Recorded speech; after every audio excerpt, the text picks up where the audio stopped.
నమస్తే, welcome to Telugu news. నేను Gopikrishna. CBN's forum మొదలై 2 నెలలు కావస్తుంది దాదాపుగా. ఇప్పటికే సిబిఎన్స్ ఫోరం ఆధ్వర్యంలో ఆంధ్రప్రదేశ్ రాష్ట్రంలో రకరకాల కార్యక్రమాలతో ప్రజల్లోకి వెళ్ళారు. సిబిఎన్ ఫోరం అంటే ఏంటి, ఎవరు వీళ్ళు, ఏం చేస్తున్నారు అని రాష్ట్రంలో ఉండే ప్రజల్లో చర్చ జరిగేలా చేసుకోగలిగారు. వాళ్ళలో కీలకమైనటువంటి వ్యక్తులైన సుమన్ గారు, సుమిత గారు ఎప్పట్లాగే ఈ కాంబినేషన్ మనతో ఉన్నారు. ముందుగా వారిని ఆహ్వానిద్దాం. సుమన్ గారు, సుమిత గారు, వెల్కమ్. Thank you. ఎలా కొనసాగుతున్నాయి ఈ 2 నెలల పాటు? చర్చ అయితే జరిగింది, ఆ విషయంలో సక్సెస్ అయ్యారు. కేవలం చర్చ మాత్రమేనా, మీరు అనుకున్నవి ఏమన్నా ముందుకు వెళుతున్నాయా? 100% ముందుకెళ్తున్నాయండి. మేము ఏం అనుకున్నామో అంతకన్నా ఎక్కువ రీచ్ అవుతా ఉంది. మనం ఏదైతే ఏ రోజైతే సిబిఎన్ ఫోరం స్టార్ట్ చేసామో అది స్టార్ట్ చేయగానే వివిధ రకాల ఈవెంట్స్. యాక్చువల్లీ మీ ఉద్దేశాల గురించి మళ్ళీ ప్రత్యేకంగా జనాలకు చెప్పాల్సిన అవసరం లేదనుకుంటున్నాను. ఎందుకంటే ఆల్రెడీ మనం చెప్పాం, జెనెక్స్ అమర్ గారు వచ్చినప్పుడు కూడా మనం చెప్పాం కాబట్టి. సో మీరు వెళ్ళడంలో, మీ కార్యక్రమాలు సక్సెస్ఫుల్గా తీసుకెళ్లడంలో సక్సెస్ అవుతున్నారని అనుకుంటున్నారా? యా మేము ఏదైతే అనుకున్నామో ఇప్పుడు, అంటే ఒక మహిళలు కానివ్వండి, ఒక యువత కానివ్వండి, ఒక రైతులు కానివ్వండి, ఒక దళితులు కానివ్వండి, అందరూ అన్ని రకాల ప్రజలు 2024 ఎలక్షన్స్కి ఏపీకి ఏ రకంగా సపోర్ట్ చేయాలి, వాళ్ళందరి పాత్ర ఏంటి అని ఎక్స్ప్లెయిన్ చేయడమే సిబిఎన్ ఫోరం మెయిన్ ఉద్దేశం. ఇంతకుముందు మనం మాట్లాడినట్టు కూడా. సో అదే చెప్పడానికి మనం డిఫరెంట్ ఈవెంట్స్ చేస్తూ ముందుకు వెళ్తూ ఉంటాం. ఎగ్జాక్ట్లీ. ఆంధ్రప్రదేశ్కి ఇప్పుడున్న పరిస్థితుల్లో ఏం కావాలో రకరకాల ప్లాట్ఫామ్స్ ద్వారా అందించడం అని చెప్పుకుంటూ వచ్చారు. ఇందులో ప్రత్యేకంగా ఈ మధ్య కాలంలో చర్చ జరిగింది. సెంట్రల్ ఎలక్షన్ కమిషన్ ఆంధ్రప్రదేశ్కి వచ్చింది, అన్ని పార్టీలతోటి మీట్ అయింది. ఏపీలో ఉన్నటువంటి 5,64,000 ఓట్లు, బోగస్ ఓట్లను తొలగించామని ముఖేష్ కుమార్ మీనా స్పష్టంగా చెప్పారు. ఇందులో సిబిఎన్స్ ఫోరం పాత్ర ఏంటి, ఏం పాత్ర పోషించారు మీరు? మీరు ఎలక్షన్ కమిషన్ వరకు ఇలాంటి అంశాలు తీసుకెళ్లారా? అంటే మీరు ఎంచుకున్నటువంటి అంశాల్లో ఇది కూడా ఒకటి ఉంది కదా. సో మేము డైరెక్ట్గా ఎలక్షన్ కమిషన్ వరకు మేము వెళ్ళలేదు. బట్ ఈ రిజల్ట్స్ని సో మా అనలిటిక్స్ ప్రకారం జరుగుతున్న డూప్లికేట్ ఓట్స్ కానివ్వండి, లేకపోతే ఈ ఫామ్ 6, ఫామ్ 7 వీటిలో జరుగుతున్న అవకతవకలు కానివ్వండి. సో మా టీము, ఎన్ఆర్ఐ టీము కొంతమంది ఉన్నారు.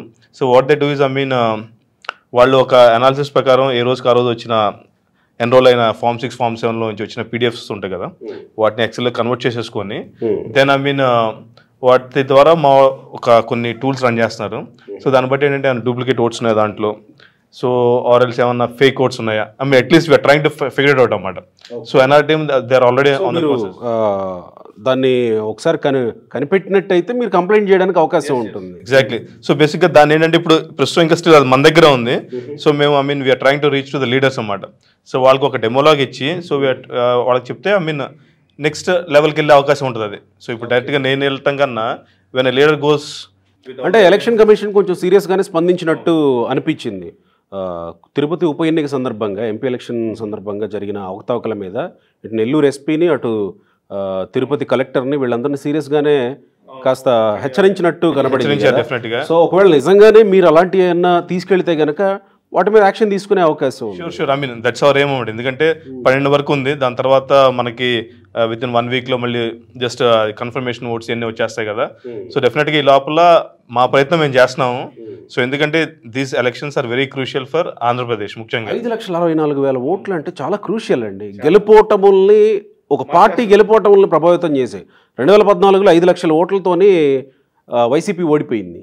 5 లక్షల ఓట్లే టీడీపీకి ఎక్కువ వచ్చాయి. సో అలాంటి అన్ని 5 లక్షల ఓట్లు తీసేయగలిగామని ఎలక్షన్ కమిషన్ చెప్పడం అంటే, ఆంధ్రప్రదేశ్లో ఓటింగ్ నమోదు లేకపోతే తీసేయడం మీద మీరు ఏం గుర్తించారు సిబిఎన్ ఫోరంగా?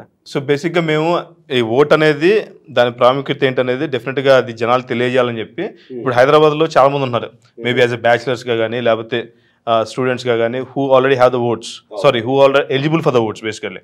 సో వాళ్ళందరికీ మేము కొన్ని సెషన్స్, వర్క్షాప్స్ కండక్ట్ చేసి ఇక్కడ మాదాపూర్లో కానీ కూకట్పల్లిలో కానీ చేసి, మీరు ఎట్లా ఎన్రోల్ చేసుకోవాలి, సో నాన్ రెసిడెంట్ ఓటర్స్ అని చెప్పి మేము ఒక ప్రోగ్రామ్ పెట్టి, సో వాళ్ళందరికీ మేము ఒక డెమో ఇచ్చాం. So how you can enrol అని చెప్పి. దీని అంతటికీ మాకు main the backbone for this Chakravarthy గారు అని చెప్పి మా టీంలో ఒక ఆయన ఉన్నారు. So is an NRI. So NRI ఆయన వచ్చేసి ఇక్కడికి కొంతకాలంగా, సో మొత్తం ఇక్కడ ఓట్లు ఎట్లా రిజిస్టర్ చేయాలి, జనాలు ఎట్లా ఎడ్యుకేట్ చేయాలని చెప్పి, సో బాగా స్ట్రాంగ్ బేస్ వేసుకుని ఆయన. నల్లమోతు చక్రవర్తి గారా? కాదండి ఆయన అదేంటి అంటే నేను మొన్న నల్మోద్ చక్రవర్తి గారితో కూడా ఇదే సబ్జెక్ట్ మాట్లాడాను. ఆయన కూడా మొత్తం R&D చేసి ఉన్నారు దాని మీద. ఈయన కామసాని చక్రవర్తి గారిని ఇస్ ఫ్రమ్ నందిగామ అనమాట, నేటివ్ ఆఫ్ నందిగామ, బట్ ఇక్కడే ఉంటున్నారు ఇప్పుడు. సో ఆయన తీసుకున్న ఒక యూనో ఒక ఫ్రేమ్వర్క్ తీసుకున్నారు. సో ఎట్లా చేయాలి ఏంటి అనేది. సో దాని ప్రకారంగా వి ఎడ్యుకేటెడ్ ద పీపుల్. సో మాలో ఇప్పుడు మా ఫోరంలో కూడా కొంతమంది వాళ్ళకి ఏంటంటే ఎప్పుడు ఓట్లు తీశారు, వాళ్ళకి ఎక్కడ లేవు అక్కడ లేవు ఇప్పుడు. సో డెఫినెట్గా ఇప్పుడు అక్కడ కావాలి. సో వాళ్ళకి కూడా మన ఓటు నమోదు చేయించాం. అంటే ఒక అంశం నిన్న ఎంపీ భరత్ తర్వాత విజయసాయి రెడ్డి ఎలక్షన్ కమిషన్ కలిసినప్పుడు వాళ్ళు బయటకు వచ్చి చెప్పింది ఏంటంటే, హైదరాబాద్లో ఆల్రెడీ ఓటు వినియోగించుకున్న వాళ్ళు ఆంధ్రప్రదేశ్లో మళ్ళీ ఓటు నమోదు చేయించుకోవడానికి వస్తున్నారు, అటువంటి వాళ్ళని మీరు గుర్తించాలని ఎలక్షన్ కమిషన్కి కంప్లైంట్ చేశారట. మీరు ఈ విషయంలో ఎట్లా యాక్ట్ చేయబోతున్నారు? అంటే హైదరాబాద్లో ఓటేసిన వాళ్ళు ఒకవేళ అలా చేయాలనుకుంటే కనుక ఒక టీడీపీ వాళ్ళు లేకపోతే వైసీపీ వాళ్ళు మాత్రమే ఉండరు కదా. మీరు సిబిఎన్స్ ఫోరం దీని మీద ఏమైనా దృష్టి పెట్టాల్సిన అవసరం ఉందనుకుంటున్నారా? మనకి ఇప్పుడు ఏదైతే ఎన్ఆర్వి ఓట్స్ అనుకుంటున్నామో అండి, మన దగ్గరికి వచ్చిన ప్రతి ఓటు కూడా జెన్యూన్ అనమాట. అంటే ఆల్రెడీ వాళ్ళకి అక్కడ ఒక ప్రాపర్టీస్ కానివ్వండి, ఒక హౌస్ కానివ్వండి, లేదు అంటే వాళ్ళ బర్త్ ఆఫ్ ఇది అక్కడ ఉండనివ్వండి, వాళ్ళ ఆధార్ కార్డ్స్ అక్కడ ఉండనివ్వండి, లేదు వాళ్ళ రేషన్ కార్డ్ అక్కడ ఉండనివ్వండి, అంటే కరెక్ట్ ప్రూఫ్ లేనిదే ఎవరికి ఓట్ అనేది రాదు ఫస్ట్. అది రాజ్యాంగం ఇచ్చిన ఇది. సో ఈ ఓటు మనం ఏదైతే ఎలక్షన్ కమిషన్కు ఉన్న టర్మ్స్ అండ్ కండిషన్స్ ఏవైతే ఉన్నాయో ఆ టర్మ్స్ అండ్ కండిషన్స్ అన్ని ఫుల్ఫిల్ చేసిన వాళ్ళకే ఓటు వస్తుంది. సో మనం వాళ్ళని తీసుకునేటప్పుడు కూడా ఈ టర్మ్స్ అండ్ కండిషన్స్ ఎలక్షన్ కమిషన్లో ఉండే ఏదైతే టర్మ్స్ అండ్ కండిషన్స్ ఉన్నాయో ఎవరైతే ఎలిజిబుల్ ఓటు క్రియేట్ చేసుకోవడానికి అనేవి మనం ముందు చెక్ చేసుకునే సిబిఎన్ ఫోరం నుంచి ఎన్ఆర్వి ఓట్స్ క్రియేట్ చేయడం జరుగుతుంది.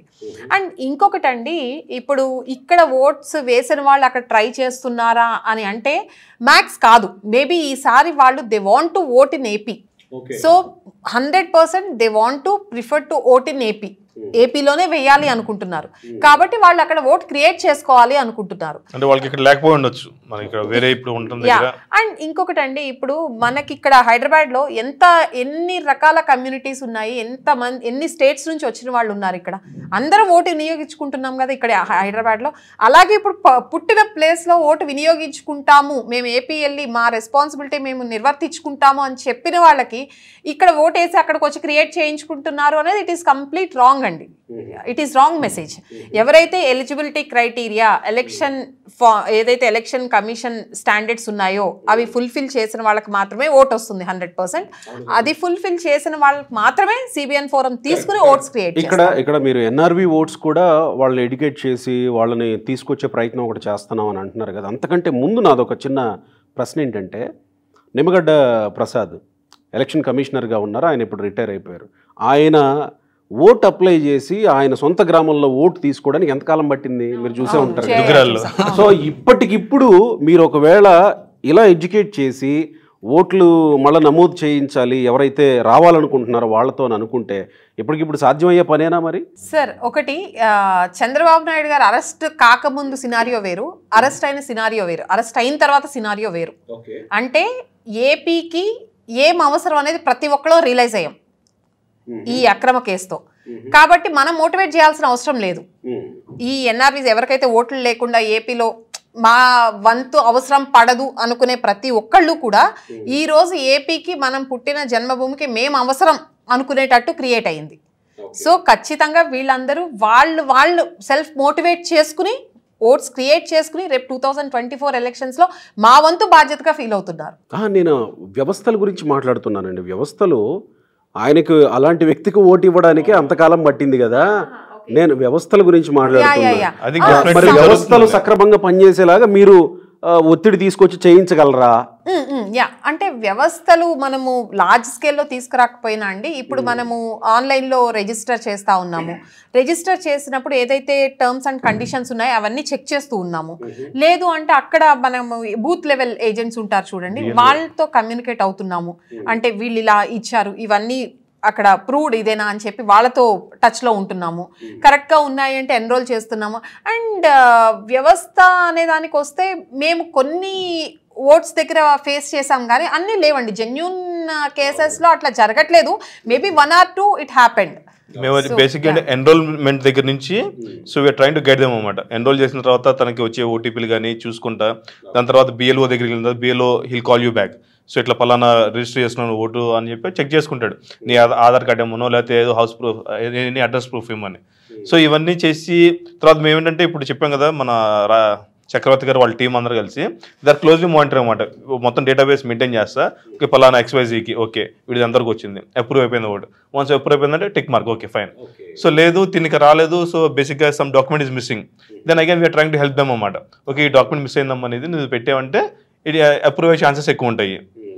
సో ఇది NRIs విన్నాం, NRV ఏంటి, వీళ్ళని ఎలా తీసుకురాబోతున్నారు, ఎవరు ఎంతమంది సిద్ధంగా ఉన్నారు రావడానికి? సో బేసిక్గా NRV అంటే మా ఉద్దేశంలో ఏంటంటే ఇప్పుడు పలానా నా తెనాలి కాన్స్టిట్యున్సీ, సో నాకు అక్కడ ఓటరు అక్కడ ఉండకుండా ప్రస్తుతానికి తను ఉద్యోగరీత్యా కానీ చదువుకుంటాను వాట్ ఎవర్ ఇట్ ఈస్ వచ్చి హైదరాబాద్లో ఉంటున్నాడు. ఉండి ఆ టైంకి తను ఇక్కడి నుంచి అక్కడ తీసుకెళ్ళగలగాలి. రారా బాబు నువ్వు వచ్చి రేపు ఓటయ్యి మన రాజా గారిని గెలిపిస్తే తెలుగుదేశం ప్రభుత్వం వస్తుంది, చంద్రబాబు గారు ముఖ్యమంత్రి అవుతారు. సో అట్లా ఎడ్యుకేట్ చేస్తారు. అభ్యర్థుల పేర్లు కూడా చెప్పేస్తున్నారు, ఓపెన్ సీక్రెట్ అది. సో డెఫినెట్గా ఇట్లా చేసుకుంటూ వెళ్తే మనకి అదేంటి డెఫినెట్గా ఒక మంచి భవిష్యత్తు ఉంటుందని చెప్పడం కోసం అని చెప్పి NRV ఓటర్స్ని ఐడెంటిఫై చేసి మేము ఇక్కడ. సో వాళ్ళని ఐడెంటిఫై చేయడం కోసం ఏం చేసామంటే కూకట్పల్లిలో మేము లాస్ట్ మంత్ ఒక 1500 మెంబర్స్ గ్యాదరింగ్ తీసుకున్నాం. It's called my first vote for CBN అని చెప్పి. సో ఆ కాన్సెప్ట్ని తీసుకొని కాన్సన్ట్రేట్ మేము మేజర్ ఆడియన్స్ ఎవరిని కాన్సన్ట్రేట్ చేసామంటే హాస్టల్స్లో. సో హాస్టల్స్లో ఉండే బ్యాచులర్స్ ఎవరంటే రీసెంట్గా జాబ్ వచ్చిన వాళ్ళు, లేకపోతే maybe they are into pursuing their BTech or whatever it is ఎడ్యుకేషన్లో ఉన్నారు వాళ్ళు హూ ఆర్ ఆల్రెడీ 18+. సో వాళ్ళందరినీ టార్గెట్ చేసి మేము 1500-2000 మందిని అక్కడ తీసుకొచ్చి డెమో ఇచ్చి ఇట్లా ఉంటుంది, ఇట్లా చేసుకోవాలి మీరు, ఇట్లా చేసుకుంటా కొంతమంది స్పీకర్స్ వచ్చారు మనకి.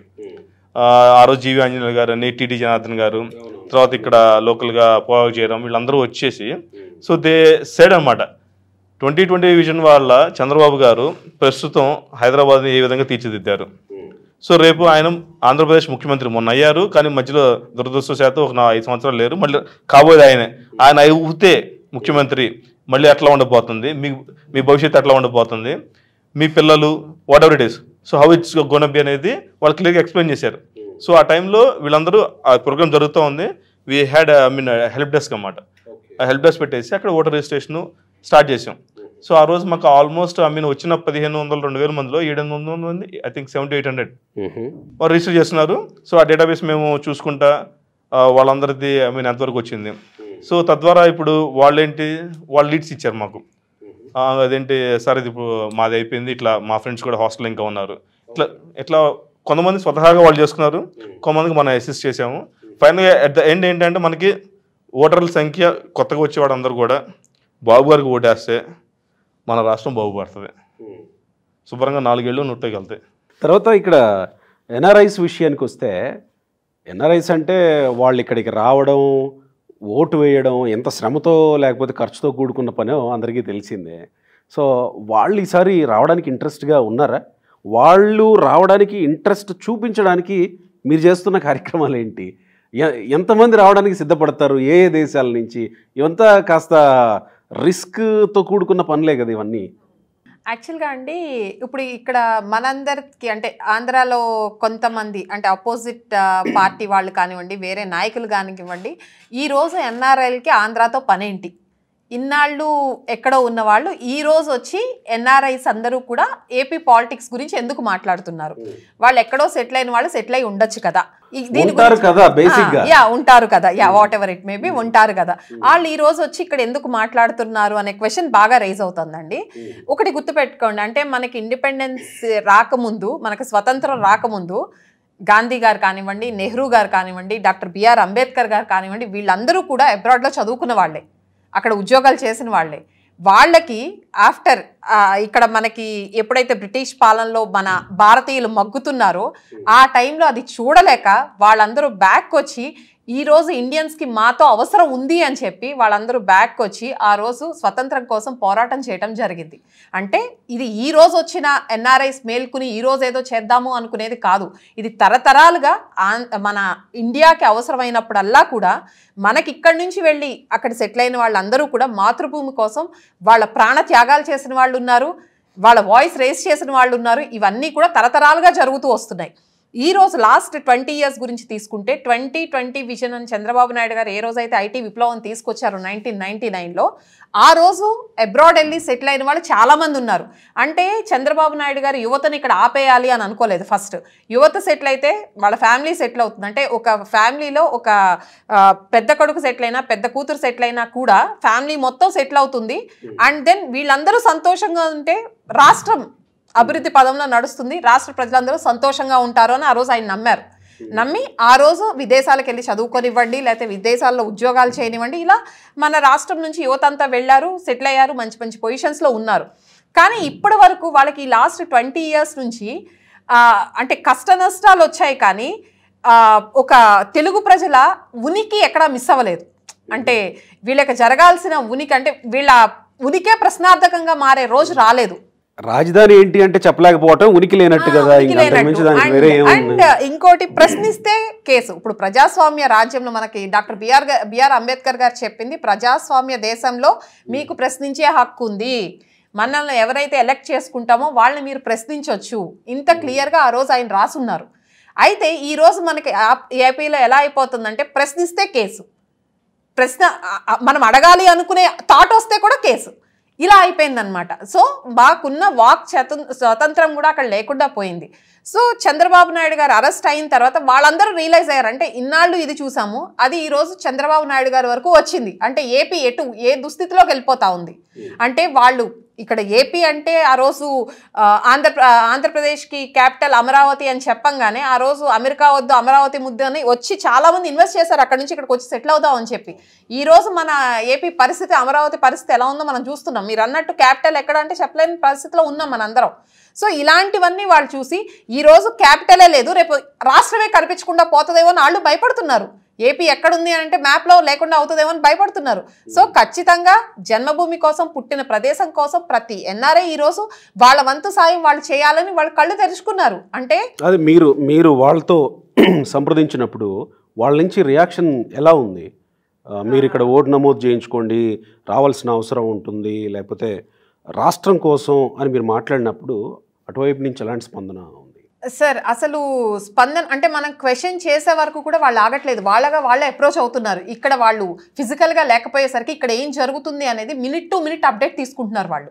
ఇక్కడ ఏం జరుగుతుంది అని కానీ ఈ ఫామ్ 6-7 వీట్ల గురించి కానివ్వండి, వాళ్ళు యాప్స్ క్రియేట్ చేసి ఏం జరుగుతుంది, వీళ్ళందరూ కూడా దొంగ ఓట్లు తీసేయాలి, కరెక్ట్గా ఉన్న ఓట్లు చేర్చాలి.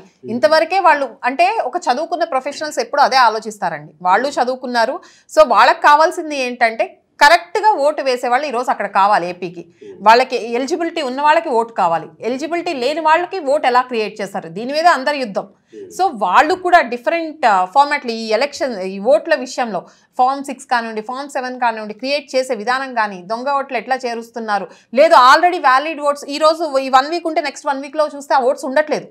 సో ఆ ఓట్స్ లేకపోయేసరికి ఇమీడియట్గా దాన్ని మళ్ళీ మానిటర్ చేసి అక్కడున్న ఇన్ఛార్జ్కి, ఆ కాన్స్టిట్యున్సీ ఇన్ఛార్జ్కి చెప్పడం, ఇదిగోండి లాస్ట్ వీక్ ఇన్ని ఓట్స్ ఉన్నాయి, ఈ వీక్ ఇన్ని ఓట్స్ మిస్ అయ్యాయి మళ్ళీ అని చెప్పి మళ్ళీ మానిటర్ చేసుకోవడానికి వాళ్ళ ఇన్పుట్స్ ఇవ్వటం, ఇలా రకరకాలుగా చాలా చాలా. అండ్ మనం చెప్పక్కర్లేదండి, మీరు రండి ఈరోజు ఎన్ఆర్ఐస్కి అని చెప్పి, వాళ్ళు రావడానికి ఆల్రెడీ రెడీగా ఉన్నారు, ఆల్రెడీ వచ్చిన వాళ్ళు చాలా మంది ఉన్నారు. ఇక్కడికి వచ్చి కూడా మనతో కాంటాక్ట్లో ఉన్న వాళ్ళు చాలా మంది ఉన్నారు. అంటే ఫిబ్రవరిలో నోటిఫికేషన్ వస్తుంది, మార్చిలో ఎలక్షన్స్ ఉంటాయి అని మనకి ముందు అనౌన్స్మెంట్ వచ్చినప్పుడు జాన్లో వచ్చేస్తే మన సపోర్ట్ ఇంకా బెటర్గా చేయొచ్చు అని జాన్లో వచ్చిన వాళ్ళందరూ ఆల్రెడీ వచ్చేసి ఉన్నారు ఇక్కడ. సో వాళ్ళు వచ్చిన వాళ్ళతో కాకుండా మీరు ఆల్రెడీ సిబిఎన్స్ ఫోరం ప్రారంభించిన తర్వాత వచ్చినటువంటి మార్పు ఏంటి అనేది కూడా మనం చర్చించుకోవాల్సి ఉంటుంది. సిబిఎన్ ఫోరం స్టార్ట్ చేసిన తర్వాత వచ్చిన మార్పు అంటే ఇప్పుడు సిబిఎన్ ఫోరంలో కూడా చాలా మంది ఎన్ఆర్ఐస్ ఉన్నారండి, పార్ట్ అయి ఉన్నారు. అండ్ ఈ పార్ట్లో ఈరోజు మనం ఇక్కడ ఎడ్యుకేట్ చేస్తూ ఉన్నాము ఏపీలో. దీనికి అన్ని అక్కడి నుంచి ఇన్పుట్స్, అంటే లైక్ ఒక కార్యక్రమం చేసేటప్పుడు మేము ఒక టీమ్లా ఫామ్ అయ్యి అందరం దాని గురించి డిస్కస్ చేయటం, అలాగే వాళ్ళు అక్కడ జనాలు అంటే మీరు ఎన్ఆర్ఐస్గా మీరు ఓటు వేయగలరా, వెళ్ళి ఓటు వేయండి, లేదు ఇంకా ఏం చేయగలరు మీ తరపు నుంచి. ఒకవేళ ఓటు వెళ్ళి ఫిజికల్, ఇప్పుడు డిఫరెంట్ కేసెస్ ఉంటాయండి. ఇప్పుడు గ్రీన్ కార్డ్ వాళ్ళు ఉన్న పరిస్థితి వేరే ఉంటుంది, H1 మీద ఉన్న వాళ్ళ పరిస్థితి వేరే ఉంటుంది. అండ్ ఫినాన్షియల్ మ్యాటర్స్ కూడా it's a matter, right? So ఇలాంటివన్నీ ఉన్నప్పుడు రాగలిగే వాళ్ళు కొంతమంది ఉన్నారు, రాకుండా అక్కడుండి సపోర్ట్ చేసే వాళ్ళే చేయగలిగింది ఏంటి అని చెప్పి వాళ్ళు వర్క్ని డివైడ్ చేసుకుని, ఇక్కడికి రాగలిగిన వాళ్ళు ఎంతమంది, రాకుండా మానిటర్ చేసేవాళ్ళు ఎంతమంది, ఆ మానిటర్ చేసే వాళ్ళకి సపోర్ట్ చేసేవాళ్ళు ఎంతమంది, ఇలా డిఫరెంట్ టీమ్స్గా ఫామ్ అయ్యి ప్రతి ఎన్ఆర్ఐ ఈరోజు ఏపీ గురించి కష్టపడుతున్నారండి. దీనితో మాకు ఎన్ఆర్ఐ టీడీపీ డల్లాస్ వాళ్ళకి ఇక్కడ ఇప్పుడు సిబిఎన్ ఇప్పుడు సిబిఎన్ ఫోరం కి వచ్చేది ఏం లేదండి, మేమందరం అంత రిస్క్ చేస్తే వచ్చేది ఏంటి? అసలు ఎవరికి ఏం లేదండి. ఏపీ బాగుపడుతుంది, మేము వెళ్ళి హ్యాపీగా ఏపీని చూసుకుని నవ్వుకునే రోజు వస్తుంది, గర్వంగా ఏపీ క్యాపిటల్ గురించి మాట్లాడుకునే హోమ్ టౌన్ మీద ఉండే ప్రేమ. బేసిక్ గా ఎంత కాదన్నా సరే అక్కడ పుట్టిన ప్లేస్ లోకి మనం వెళ్ళినప్పుడు సినిమాలో చూపించినట్టుగా గూస్ బంప్స్ వచ్చేస్తాయి కామన్ గా. మన ఊరు దగ్గరికి వెళ్ళగా మనకి ఎంత నెదర్లో అయినా సరే అదొక ఫీలింగ్ ఉంటుంది, నెదర్ మొత్తం వదిలిపోద్ది. టక్మన్ చూడంగానే ఆ టీ స్టాల్ చూడంగానే లేకపోతే ఏం చూడంగానే అసలు ఒక డెఫినెట్ గా ఒక వచ్చేస్తాం, ఫీల్ వచ్చేస్తాం, మన ఊరు వచ్చేస్తాం. ఇక మన ఇల్లు చూడంగానే ఇంకొంచెం వచ్చేస్తుంది డెఫినెట్ గా. అండ్ యువత గురించి తీసుకుంటే ఈరోజు యువత మళ్ళీ చూస్తున్నారు కదండి. అప్పట్లో మెడ్రాస్ అనుకున్నాం క్యాపిటల్, అక్కడ కూర్చుని అంతా చేసుకున్న తర్వాత హైదరాబాద్ పంపించారు, మెడ్రాస్ కాదని చెప్పి. ఈరోజు హైదరాబాద్ అంతా డెవలప్ చేసుకున్నాము, ఇక్కడ కాదు మీరు ఏపీ వెళ్ళండి అనుకున్నారు. ఆ రోజు ఏపీ వెళ్ళండి బైఫర్కేషన్ అప్పుడు కూడా ఎవరు ఇబ్బంది పడలేదు, ఎందుకంటే సిబిఎన్ అనే ఒక బ్రాండ్ ఉంది మనకి ఏపీ ఖచ్చితంగా చంద్రబాబు నాయుడుతో డెవలప్ అవుతుంది అని చెప్పి బైఫర్కేషన్ అప్పుడు కూడా భయపడలేదు, ఎవరో ఇంత ఇదిగా బయటికి రాలేదు. ఈ రోజు ఉన్న సిచ్యువేషన్స్కి బయటకు రావాల్సి వచ్చింది. అంటే చంద్రబాబు నాయుడు అనే వ్యక్తి మీద ఇలాంటి కేసులు మోపి పంపించినప్పుడు వేరే జనాలు ఎంతండి, ఇప్పుడు ఎంతమంది మీద ఎన్ని కేసులు ఉన్నాయి మీకు తెలుసు కదా, మీడియా వాళ్ళందరికీ తెలుసు ఎవరెవరి మీద ఎన్ని కేసులు ఉన్నాయి, ఎలాంటి కేసులు పెడుతున్నారు, ఎందుకు పెడుతున్నారు, ఇవన్నీ అందరికీ తెలిసిన విషయాలే. సో అది బాబు గారి వరకు వచ్చేసరికి అందరూ రియలైజ్ అయ్యారు, అంటే ఈయన వరకు వచ్చినాక ఇంకా వేరే వాళ్ళ పరిస్థితి ఏంది అనేది. మెయిన్ ఇప్పుడు ఎన్ఆర్ఐస్ కానివ్వండి, మాకు కానీ ఇందులో వచ్చేది ఏమీ లేదండి. జన్మభూమి మీద ప్రేమ, ఆంధ్రప్రదేశ్ మీద ఉన్న ఇష్టం మా బాధ్యతగా తీసుకుని ఈ రోజు మేము అందరం కష్టపడుతుంటాం. నిజంగా ఎన్ఆర్ఐస్ అనేసరికి ఎప్పుడు వస్తారు, I mean on the vacation డిసెంబర్లో వచ్చేయాలి, ఇప్పటికి డిసెంబర్లో వస్తారు, సంక్రాంతి చూసుకుని వెళ్తారు. కానీ ఈసారి మీకు చూసుకుంటే ఐ మీన్ జనాలు వచ్చే సంఖ్య they are still waiting for the election notification. డిసెంబర్లో వెళ్ళటం ఎందుకు, డిసెంబర్ తక్కువ వచ్చారు కానీ బట్ ఐ మీన్ కంపారిటివ్ తక్కువ. రేపు ఒకసారి చూసుకున్నాం లేదంటే చూసుకొని దాని తర్వాత ఒకసారి వీలైతే పిల్లలకి రేపు ఎట్లాగో మే నుంచి వెకేషన్ ఉంటుంది, మోస్ట్ ఆఫ్ ఈస్టర్న్లో అంతా వెకేషన్ స్టార్ట్ అవుతుంది. అన్నీ చూసుకుందాం ఒకసారి అన్నట్టుగా డిసెంబర్ని పక్కన పడేసి they are just waiting for the election notification so that I mean they can combine with their vacation. తర్వాత మీతో మీ నాయకుడు అనే ప్రోగ్రామ్ ఇలా చేసుకుంటూ వెళ్తున్నారు కొన్ని కాన్స్టిట్యున్సీస్లో. మీరు ఆల్రెడీ వాళ్ళు ఎలక్షన్ ఎన్నికల క్షేత్రంలో వాళ్ళు వెళ్ళిపోతూ ఉంటారు కదా, మీరు చేసేది ఏంటి ప్రత్యేకంగా? బేసిక్గా మేము మీతో మీ నాయకుడు అనే కార్యక్రమం అండి ఫస్ట్ వాళ్ళ కాన్స్టిట్యున్సీలో కాదు. సో ప్రస్తుతం ఇప్పుడు ఎన్ఆర్వి నాన్ రెసిడెంట్ ఓటర్స్ ఉన్నారు, హైదరాబాద్లో ఉంటున్నారు. సో ఆ నాయకుడిని మేము ఇక్కడ తీసుకొచ్చాం. ఫర్ సపోజ్ మేము ఫస్ట్ మీతో మీ నాయకుడు వెనుగల రాము గారితో వేసాం, గుడివాడ కాన్స్టిట్యున్సీ. సో రాము గారు వచ్చి ఇక్కడ మన హైదరాబాద్లో వచ్చినప్పుడు ఇక్కడ దాదాపు ఒక 2000 మంది గుడివాడ కాన్స్టిట్యున్సీ ఓటర్స్ వచ్చారు ఇక్కడికి. వచ్చి అక్కడ మేమేం చేసామంటే it was like A interaction session అనమాట. ఇప్పుడు మనం కూర్చొని మాట్లాడుకున్నట్టు రాము గారు, సో వీళ్ళందరూ నియోజకవర్గ ఉన్న ఓటర్స్ అందరూ వాళ్ళకున్న డౌట్స్ని ఇవన్నీ ఎక్స్ప్రెస్ చేశారు. సో వాటన్నిటిని ఆయన చెప్పారు, ఓకే ఈ విధంగా మనం ముందుకు తీసుకెళ్దాము, సో ఈ విధంగా చేసుకుంటే మనకి బేసిక్గా ఇప్పుడున్న మేజర్ కంప్లైంట్స్ వచ్చేసి రోడ్స్ అండి. ఆ రోజున చూస్తాను ప్రతి ఒక్కళ్ళు కూడా రోడ్లు ఇన్ఫ్రాస్ట్రక్చర్ అనేది చాలా వరస్ట్ దారి అయిపోయింది. అంటే మీరు ఎందుకు తీసుకున్నారు ఈ కార్యక్రమం అని? సో బేసిక్గా చెప్పాం కదా, మేము సిబిఎన్ ఫోరం అనేది somehow hook are cook we want CBN to be the CM of Andhra Pradesh అండి. సో ఆ ఒక్క ఎయిమ్తో మేము సో మాకు వీలైనన్ని విధాలుగా మీతో ఎవరెవరైతే కనెక్ట్ అవ్వలేదో వాళ్ళందరినీ కనెక్ట్ చేసే బాధ్యత కూడా మీరు ఎగ్జాక్ట్లీ. సో మా వంతు little I mean it's not I mean పెద్దది కాదు, small bit of our help for the CBN అన్నమాట. ఇప్పుడు ఇక్కడికి నాయకుడు వచ్చారు అంటే ఇక్కడున్న ఎన్ఆర్వీస్లో మోటివేషన్ వస్తుంది. అక్కడి నుంచి ఇక్కడికి వచ్చారు, మనకి అడిగే క్వశ్చన్స్ ఆన్సర్ చేస్తా ఉన్నారు, మన కోసం ఇంతవరకు వచ్చారు అనేది వేరేగా ఉంటుంది. ఇప్పటివరకు అలాంటి 100%. సో అది ఎలా ఉంటుంది అంటే అక్కడ నుంచి ఇక్కడ కదిలి వచ్చారంటే ఇక్కడ ఉన్న ఎన్ఆర్వీస్ అందరూ మేము వెళ్ళాలి బాధ్యతగా ఓటు వేయడానికి అని ఫీల్ అవుతారు. సో అది క్రియేట్ ఎమోషనల్. పెద్దవాళ్ళకు ముందు వచ్చి అరే బాబు అసలు మేము గర్వంగా చెప్పుకునేవాళ్ళం మాది గుడివాడ అని చెప్పి, గత 10 సంవత్సరాలుగా గుడివాడ అని చెప్పండి భయం వేస్తుంది మాకు. ఇంత పెద్ద ఒక 60 సంవత్సరాలు బాబు రాము నాకన్నా చిన్నోడు నువ్వు ఎట్లయినా ఇప్పుడు రేపు గెలిచి మళ్ళీ గర్వంగా, ఎందుకంటే అన్నగారు ఎన్నికైన కాన్స్టిట్యున్సీ అది గుడివాడ అనేది, ఆ పామర్లో పుట్టారు ఆయన. సో మళ్ళీ నువ్వు గుడివాడకి మంచి పేరు తీసుకురావాలి, మేము గర్వంగా మాది గుడివాడ అని చెప్పుకోవాలి అనే పెద్ద ఆయన, ఒక 60+ ఆయన ఎమోషనల్గా మాట్లాడుతూ ఉన్నాడు ఆయన. సో అలా కనెక్ట్ చేయడంలో మీరు సక్సెస్ అయ్యారు అయితే. అంటే చెప్తున్నా కదా, మేము అనుకున్న దానికన్నా ఒక రీచ్ ఎక్కువ వెళ్ళింది. ఫర్ ఎగ్జాంపుల్ ఇది మొన్న రీసెంట్గా ఒక కమ్యూనిటీది సంక్రాంతి సంబరాలు జరిగినాయి లాస్ట్ సండే. సో మేమందరం జస్ట్ వి వెంట యాజ్ గెస్ట్ మాల్కి వెళ్ళాం అందరితో పాటు. వెళ్తే అక్కడ మమ్మల్ని చాలామంది గుర్తుపట్టి, మీరు CBN ఫోరంలో చేస్తారు కదా, మీరు ఇట్లా కనెక్ట్ చేస్తున్నారు కదా అని మాట్లాడతా పెద్దవాళ్ళు చెప్తా, మోస్ట్ ఆఫ్ దెమ్ పెద్దవాళ్ళు, అయ్యా మేము చేయలేని పని మీరు చేస్తున్నారు, చాలా సంతోషంగా ఉంది అనుకుంటా చాలామంది గుర్తుపడితే మాకు అప్పుడు దాకా మేము అనుకున్నాం మేము చేసుకుంటూ వెళ్తున్నాం అనుకున్నాం. కానీ వాళ్ళు రికగ్నైజ్ చేసి చెప్పిన తర్వాత we felt really very happy అండి, చాలా ఆనందం అనిపించింది ఇట్లా. సో ఇది ఇంతవరకు ఓకే. రైతులతోటి ఏంటి, రైతులు యాక్చువల్గా రైతులు ఒక ఓటు బ్యాంక్ ఏ పార్టీకైనా, అంటే వాస్తవానికి వాళ్ళకి హామీలు ఇస్తుంటారు కానీ అన్ని పార్టీలు నెరవేర్చడంలో ఎందుకో పాపం వాళ్ళకి అన్యాయమే జరుగుతుంటుంది ఏ పార్టీ వైపు నుంచి అయినా చూసుకుంటే. కానీ రైతుల్ని మీరు ఎంచుకోవడంలో ప్రత్యేకమైన ప్రాధాన్యత ఏంటి వాళ్ళకి? మెయిన్ యాక్చువల్లీ ఇప్పుడు మనకి అమరావతి చూసుకుందామండి. ముందు అమరావతి రైతుల గురించి మాట్లాడుకుందాం. ఏపీకి క్యాపిటల్ లేదు అనే టైంలో అసలు 33,000 ఏకర్స్ పుల్ చేయగలిగారు చంద్రబాబు నాయుడు గారు ఆ రోజు క్యాపిటల్కి. అంటే అమరావతి రైతుల పాత్ర ఎంత ఉంటుందండి, అది ఒక్కసారి మనం ఆలోచించాల్సింది విషయం కదా. వచ్చిన తర్వాత ఈ జగన్ గవర్నమెంట్ వచ్చిన తర్వాత ఈ వాళ్ళ పరిస్థితి ఎట్లా తయారైంది అంటే, ఆ రోజు కూడా వాళ్ళు ఏదో ఎక్స్పెక్ట్ చేసి, అంటే ఉన్న డెవలప్మెంట్ కన్నా కూడా బెటర్ డెవలప్మెంట్ జరుగుతుంది అని 2019లో వేరే గవర్నమెంట్ని వాళ్ళు ఎలక్ట్ చేయడం జరిగింది. ఈ గవర్నమెంట్ వచ్చిన తర్వాత వాళ్ళ పరిస్థితి ఎంత దారుణంగా తయారైందో మనం ఒక్కసారి అమరావతి వెళ్ళి ఆ రోడ్స్ కానివ్వండి, అక్కడ అట్మాస్ఫియర్ కానీ చూస్తే తెలుస్తుందండి. కనీసం అంటే పొలాలు పండించుకునే రైతుల్ని పొలాలు పండించుకొనివ్వకుండా, అవి ఒక క్యాపిటల్కి తీసుకున్న తర్వాత వాళ్ళకి ఇస్తామన్న అమౌంట్ వాళ్ళకి ఇవ్వకుండా ఈరోజు వాళ్ళ పరిస్థితి ఎంత దయనీయంగా తయారైందో మనం చూస్తే అర్థమవుతుంది. ఈ పరిస్థితి తీసుకురావడానికి కారణం ఎవరండి? ఈరోజు ఆ రైతులను ఆ రకంగా బాధ పెట్టడానికి కారణం ఎవరు? అసలు రైతే రాజు అంటారు. రైతు కష్టపడితేనే 4 వేళ్ళు లోపలికి వెళ్తాయని మనం ఎప్పటి నుంచో వింటూ ఉంటాం. అండ్ చాలా మంది ఈరోజు మేము ఉద్యోగాలు చేసుకున్నామని ఏం చేసినామని చాలా మంది రైతు కుటుంబాల నుంచి వచ్చిన వాళ్ళే. సో ఆ రైతుల్ని బాధ పెడితే రాష్ట్రం ఎక్కడ అన్నదాత సుఖీభవ అని దీవిస్తూ ఉంటాం మనం. అలాంటి అన్నదాతని ఈరోజు ఆంధ్రప్రదేశ్ ఆ రకంగా బాధ పెడుతూ ఉంటే ఇంకా అంటే రాష్ట్రం ఎటు పక్కకు పోతా ఉంది. పోలవరం ప్రాజెక్ట్ దాని పరిస్థితి ఎలా ఉంది ఈరోజు? చంద్రబాబు నాయుడు గారు ఉన్నంత వరకు ఎట్లా జరిగింది 2019 వరకు, ఈ రోజు పోలవరం పరిస్థితి ఏంటి? ఇలాంటివన్నీ కూడా అంటే మీకు ఈ అన్ని అంశాల మీద ఎక్కడ మీరు పరిశోధన చేశారండి? అన్ని అంశాలు మాట్లాడుతూ ఉన్నారు అంటే అనివార్యంగా చేయాల్సి అదే చెప్తున్నాము. ఇప్పుడు వరకు ఏది పట్టించుకోలేదు సార్, అదే చెప్తున్నాం. ఇప్పుడు చంద్రబాబు నాయుడు గారిని అరెస్ట్ చేసిన తర్వాతే మాలాంటి వాళ్ళందరం బయటకు రావడం జరిగింది, ఇవన్నీ తెలుసుకోవడం జరిగింది, ఏం జరుగుతుంది ఏపీలో అని తెలుసుకోవడం జరిగింది. ఇన్ఫాక్ట్ అమరావతి రైతుల విషయంలో కూడా అదే జరిగింది. ఎప్పుడు ఇల్లు వదిలి బయటికి రానటువంటి వాళ్ళు ఉద్యమ బాట తీసుకొని దేశ రాజకీయాల గురించి కూడా మాట్లాడే పరిస్థితి అమరావతి రైతులు.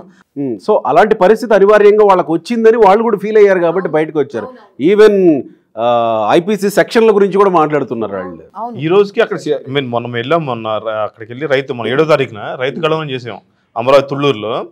స్టిల్ అక్కడ మేము ఆశ్చర్యపోయాం, ఇంకా శిబిరాలు నడుస్తూనే ఉన్నాయి ప్రతి ఊర్లో. 478 రోజులు అయిందంట. ఆ రోజుకి 1500 రోజుకి వెయిట్ చేస్తా ఉన్నారు వాళ్ళు. మొన్న డిసెంబర్ 17కి 4 సంవత్సరాలు కంప్లీట్ అయ్యి 5వ సంవత్సరంలో. అలాంటి విప్లవం ఎక్కడైనా జరుగుతుందా అండి ఇంత కంటిన్యూస్ గా? ఒకటండి ఇక్కడ ఎలా అయిపోతుందంటేనండి, అక్కడ ఉన్న రైతుల కోసం ఏదో చేశారు చంద్రబాబు నాయుడు గారు, అక్కడ ఉన్న రైతులకి ఏదో బెనిఫిట్ చేయడానికి ఒక కమ్యూనిటీకి బెనిఫిట్ చేయడానికి ఇలా చేశారు. ఇలాంటి రకరకాల ప్రోపగండాలు. ఒకటి గుర్తుపెట్టుకోండి, అక్కడ ఒక్క కమ్యూనిటీ లేదు, అక్కడ ఎస్సీ ఎస్టీ బీసీ అన్ని రకాల రైతులు ఉన్నారు. అన్ని రకాల రైతులు కూడా ఈ 33,000 ఏకర్స్లో వాళ్ళందరూ ల్యాండ్ ఇచ్చిన వాళ్ళే. అండ్ ఇంకొకటి, చంద్రబాబు నాయుడు గారు ఒక కమ్యూనిటీని ఎప్పుడు ఉద్ధరిద్దామని అనుకోలేదండి. ఒక కమ్యూనిటీ గురించి ఆయన ఎప్పుడు మాట్లాడరు. అండ్ ఇప్పుడు ఆ కమ్యూనిటీ గురించి వెళ్ళినప్పుడు మీకు ఆ పరిస్థితులు కనిపించాయా సార్? ఇప్పుడు మనకి మీరు రైతుగళం చూస్తే ఆ రోజు అక్కడికి డయాస్ మీద మాట్లాడిన వాళ్ళందరూ కూడా డిఫరెంట్ కమ్యూనిటీస్ నుంచి వచ్చిన వాళ్ళు. వాళ్ళందరూ ఎస్పెషల్లీ లేడీస్ అన్నమాట. వాళ్ళు లేడీస్ నాకు అంటే మహిళలు బయటకు రావటం అనేది కొంచెం కష్టతరమైన విషయం, కానీ అమరావతిలో ప్రతి మహిళ బయటే ఉన్నారు వాళ్ళు. ఆ రోజు మేము ఈవెంట్ కండక్ట్ చేస్తే ప్రతి మహిళ వచ్చారు. అంటే మేమేదో చేస్తాము, మా దగ్గర నుంచి ఇంకేదో మెసేజ్ వెళ్తుంది బయటకి ప్రజలకి. వాళ్ళు మమ్మల్ని అడిగారు, మీరు ఏ ఈవెంట్ కండక్ట్ చేసినా కూడా ఆ ఈవెంట్ దగ్గర అమరావతి గురించి ఒక ఏవి వేయండి, మా పరిస్థితి ఇలా ఉంది, మేము ఇలా ఉన్నామని చెప్పి మాది ఒక ఏవి ప్లే చేయండి, అందరికీ తెలుస్తుంది అని చెప్పి. ఇక్కడ గర్వించాల్సిన విషయం అండి, ఈ నాయకులందరికీ తెలియట్లేదు. యాజ్ ఏ ఒక ఆంధ్రుల లాగా ప్రతి ఆంధ్రుడు కోరుకునేది అమరావతి రాజధానిగా కావాలండి. ఆ రోజు చంద్రబాబు నాయుడు గారు అమరావతి రాజధానికి ఎందుకు పెట్టాల్సి వచ్చింది అంటే అది ప్రతి ప్రాంతానికి మధ్యలో ఉంది, ప్రతి ప్రాంతానికి కూడా యాక్సెసిబిలిటీ ఈజీగా ఉంటుంది, అలాగే అన్ని రకాల వనరులు ఉన్నాయి. ఇక్కడ మనం ఈజీగా ఒక క్యాపిటల్ కింద డెవలప్ చేయొచ్చు అని చెప్పి ఆ రోజు అమరావతిని ఎంచుకోవడం జరిగింది. అంతేగాని చంద్రబాబు నాయుడు గారు అమరావతికి సంబంధించిన వాళ్ళు, కృష్ణా గుంటూరు జిల్లాకి సంబంధించిన వాళ్ళు కాదు. నిజంగా ఆయనకి అలాంటి ఆలోచన ఉంటే రాయలసీమలో పెట్టుకునేవాళ్ళు. అక్కడ ఉన్న వనరులను బట్టి ఆయన అమరావతిని చూస్ చేసుకున్నారే తప్ప వీళ్ళందరూ చెప్పినట్టు ఒక కమ్యూనిటీని ఉద్ధరించడానికో ఒక మనం లేదా మీరు సిబిఎన్స్ ఫోరంగా మీరు రైతు గళం అని పెట్టి అమరావతి గురించి మాట్లాడితే రాష్ట్రంలో ఉన్న రైతుల పరిస్థితి ఏంటి? సిబిఎన్స్ ఫోరం అమరావతి రైతుల గురించే మాట్లాడతారా? రాష్ట్రంలో ఉన్న రైతులు మేము ప్రతి ఒక్క ఎక్కడి వరకు రీచ్ అవ్వగలిగారా?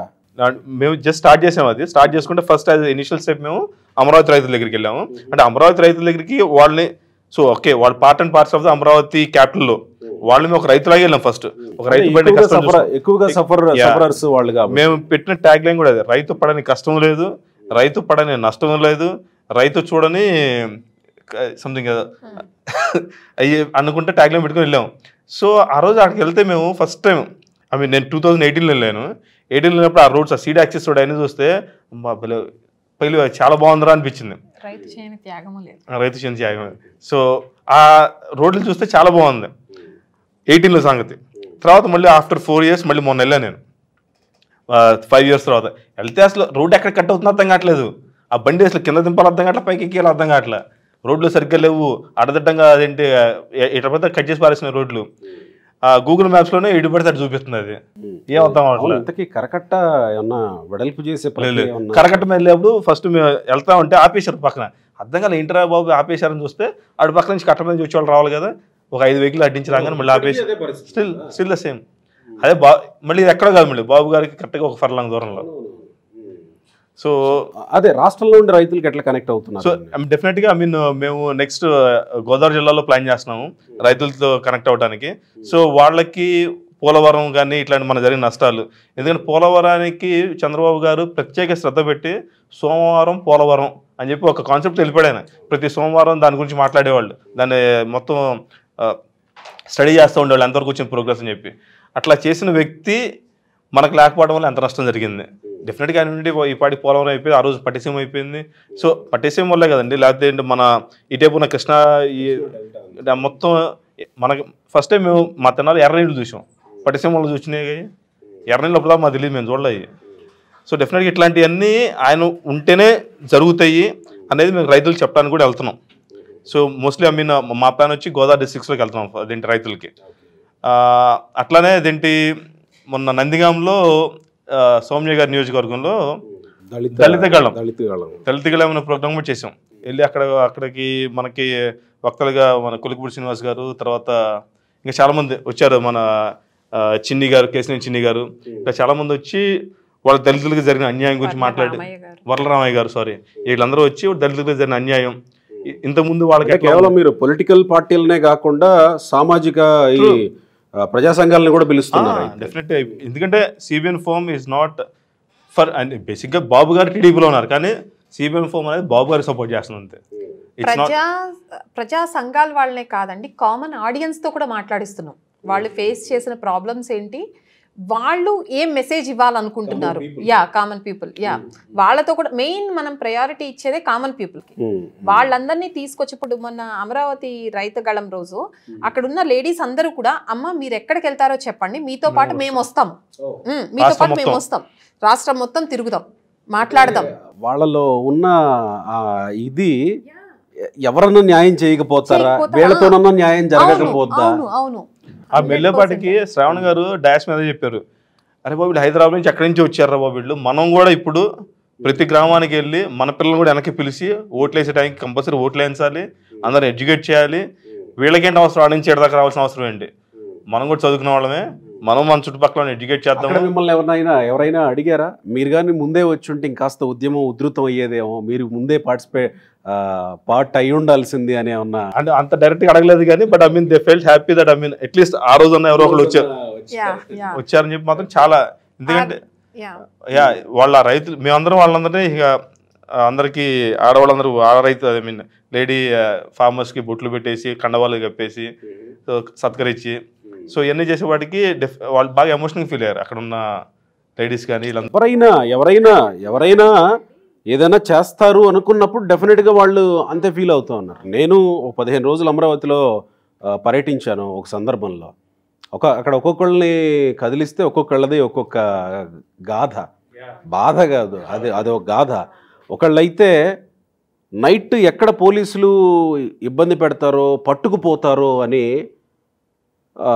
నైట్ చిన్న పిల్లల్ని పెట్టుకుని జొన్నాచేలో నిద్రపోయిన సంఘటనలు నాకు వాళ్ళు గుర్తు చేశారు. అంటే యాజ్ ఎ జర్నలిస్ట్ కాస్త రాగద్వేషాలకు అతీతంగా నేను ఉండాలి కాబట్టి నా ఎమోషన్స్ కంట్రోల్ చేసుకోగలిగాను. కానీ వాస్తవానికి అది చాలా బాధాకరమైనటువంటి అంశం. పొలాల్లో నిద్రపోవటం ఏంటండి, మన ఇల్లండి, మనం భయపడే చోటండి. పోలీసులకు భయపడి పొలాల్లో నిద్రపోతారా? తెలిసి అక్కడ ఉన్న వాళ్ళల్లో కేసు లేని వాళ్ళు ఎవరు లేరేమో. ప్రతి ఒక్కళ్ళ మీద ఏదో ఒకటి ఐ థింక్ సమాధానంగా కేసు పెట్టారు. వాళ్ళందరూ కూడా ఎవడు భయపట్ల అండ్ మొదట్లో భయపడవచ్చు. ఇప్పుడు మొన్న వెళ్తే అసలు ప్రతి ఒక్కరు ధైర్యంగా ఉన్నాడు. వచ్చేది బాబు గారే. అసలు ఎంత ధైర్యంగా ఉన్నారంటే వాళ్ళు 101% బాబు గారు వస్తున్నారు. అసలు మహిళలు అయితేనండి అక్కడ నేను కూర్చుని ఉంటే చుట్టూ అంటే వచ్చేసి ఇప్పటి వరకు మేము బయటకు వచ్చిన సందర్భాలు లేవమ్మా. ప్రతిరోజు శిబిరంలో కూర్చోవాల్సి వస్తుంది. మేము ప్రతిరోజు శిబిరంకి వెళ్ళి మా మొహం అందరికీ చూపించాల్సి వస్తుంది. ఇలాంటి పొజిషన్కి తీసుకుని వచ్చారు. ఏ రోజు బయటకు రాని మహిళ అంటే ఇది కూడా మహిళల్ని ఎడ్యుకేట్ చేసిన ఘనత కూడా అపోజిట్ పార్టీకే ఇవ్వచ్చు. అంటే అన్ని రకాలుగా ఎడ్యుకేట్ చేశారు. రాష్ట్రానికి ఏం కావాలి అనేది ప్రతి కేసులో ప్రతి దాంట్లో కూడా వీళ్ళు ఎడ్యుకేట్ చేసి అందరినీ బయటకు తీసుకొచ్చి ఒక ప్రొఫెషనల్స్ అయితే అనివ్వండి. నాకు తెలిసి ఇప్పుడు అక్కడ అమరావతి రైతు ఉద్యమంలో పార్టిసిపేట్ చేసిన వాళ్ళు మరీ ఎగ్జాగరేషన్ అని నేను అనుకోవట్లేదు, అతిశయోక్తి అని అనుకోవట్లేదు. ఎందుకంటే అన్నిటి మీద అవగాహన వచ్చేసింది వాళ్ళకి.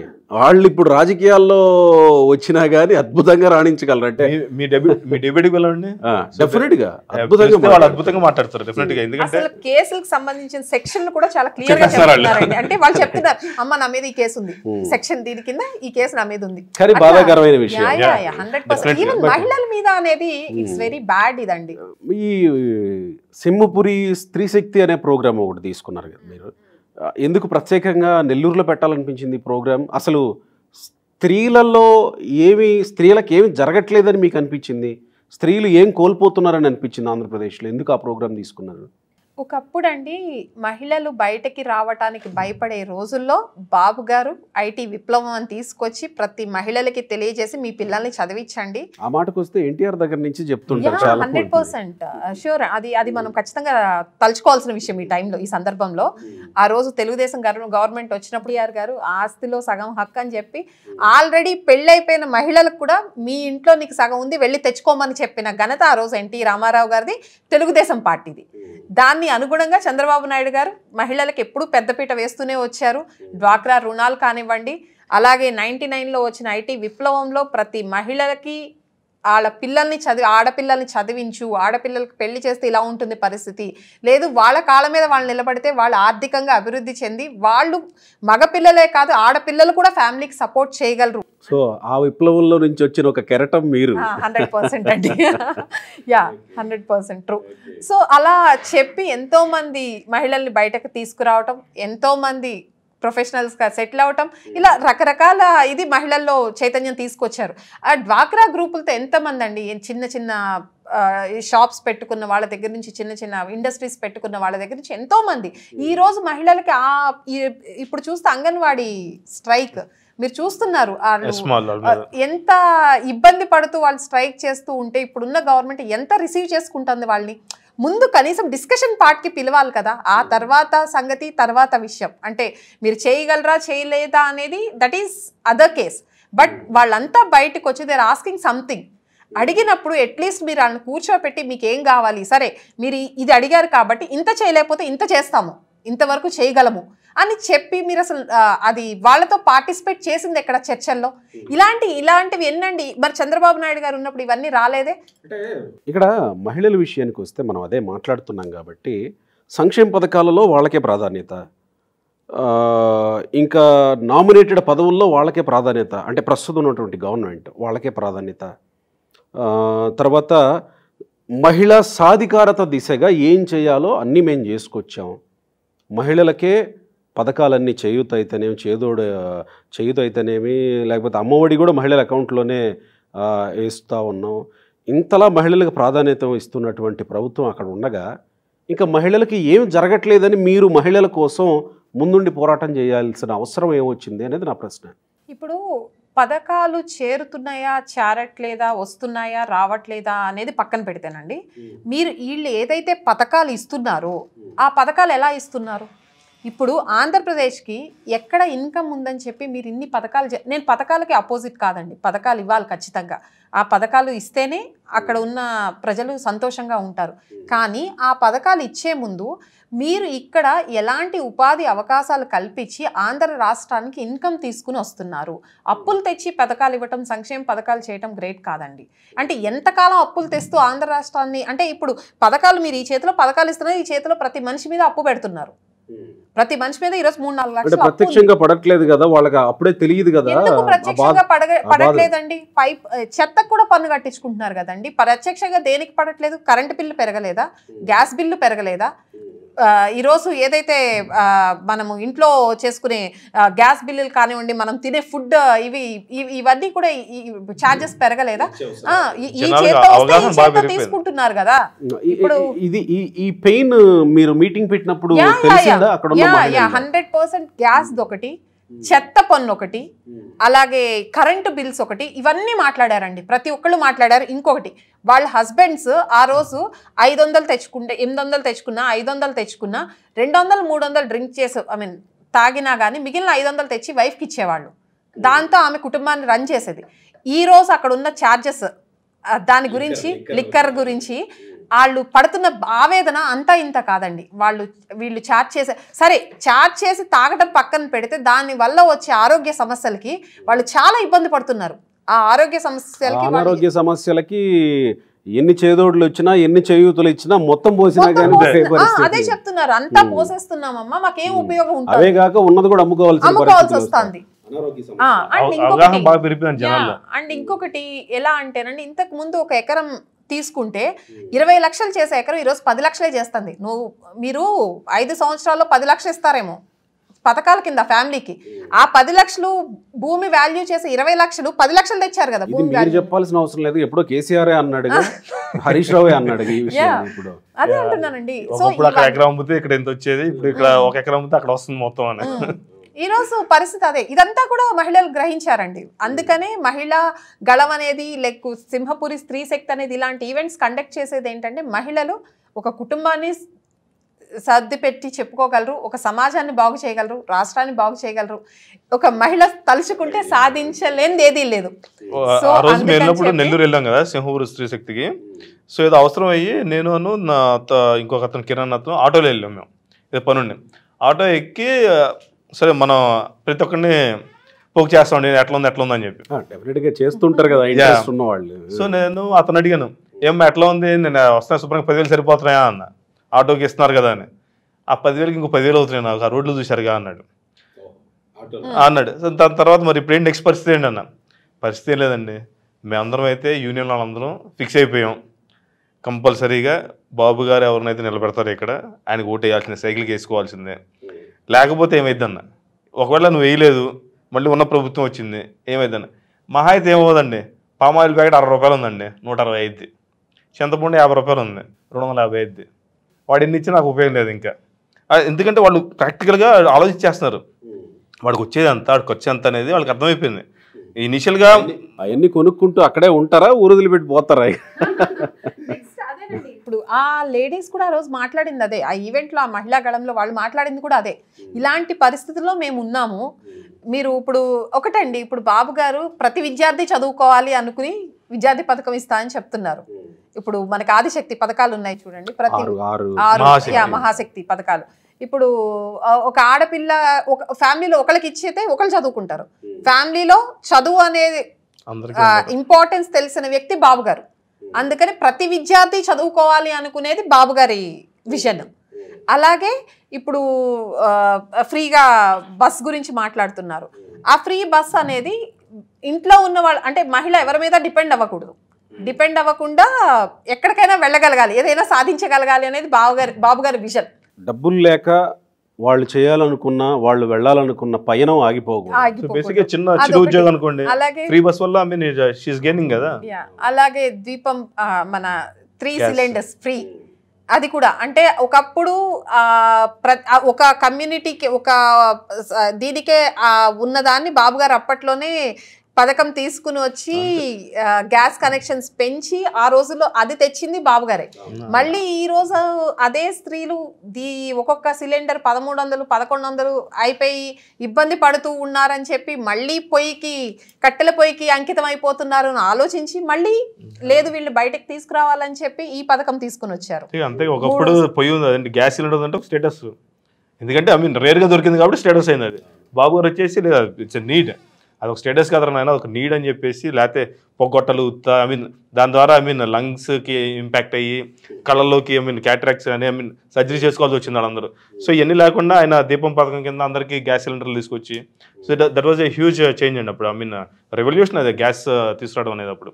కానీ యాక్చువల్గా మీరు తీసుకున్నది విజన్ 2047 కూడా మీరు దాన్ని తీసుకెళ్లాలని అనుకున్నారు కదా, అది జరుగుతుందా వర్క్ లేకపోతే?